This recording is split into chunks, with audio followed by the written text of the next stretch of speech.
Mathieu, la magie, vous êtes tombé dedans quand vous étiez tout petit? Petit, pas tout petit. J'ai eu, comme tout le monde, ma boîte de magie qui était une boîte Mickey à l'époque.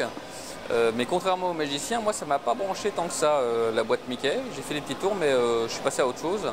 Et c'est un peu plus tard, quand j'ai eu 15 ans, où je suis tombé sur une méthode qui était vendue dans un grand magasin et qui expliquait des tours de cartes avec déjà des techniques assez avancées. Et quand j'ai lu cette méthode, j'ai travaillé tout de suite. Je suis tombé amoureux de l'ustensile, des cartes à jouer, et ça m'a plus quitté. Selon vous, quel est le réel secret de l'illusion? Peut-être que le secret de l'illusion, c'est justement qu'il n'y en a pas qu'un seul. Il y a plein de secrets, petits secrets, grands secrets, et tous mélangés, ça crée l'illusion. Ce serait plutôt comme ça. Quel est votre tour de magie préféré?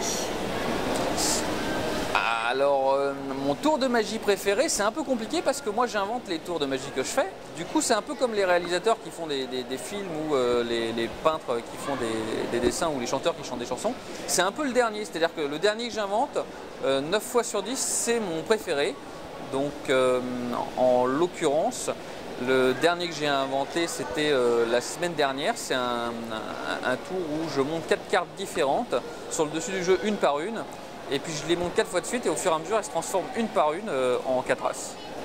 Et c'est quel tour vous utilisez en toutes circonstances, qui vous aide dans toutes circonstances? Le tour que je fais, alors j'en ai deux. Il y a le célèbre tour des balles-mousses que je fais très souvent parce que c'est deux petites balles. C'est un classique de la magie, le tour des balles-mousses. Et puis j'ai un tour de pièces que j'aime beaucoup, qui est d'un ami magicien, parce qu'on s'échange les tours entre magiciens professionnels, où les pièces voyagent dans la main du spectateur, que vous pourrez peut-être voir si nos chemins viennent se croiser. Alors pour vous, l'illusion, c'est un atout? L'illusion, c'est forcément un atout dans la vie de tous les jours, pour égayer la vie de tous les jours, pour voir les choses plus belles, ou pour mettre de l'illusion dans la vie des gens qu'en n'ont pas forcément. Et, du coup, ça fait du bien. Qu'est-ce que vous avez pensé de cet atelier Voyage des Sens?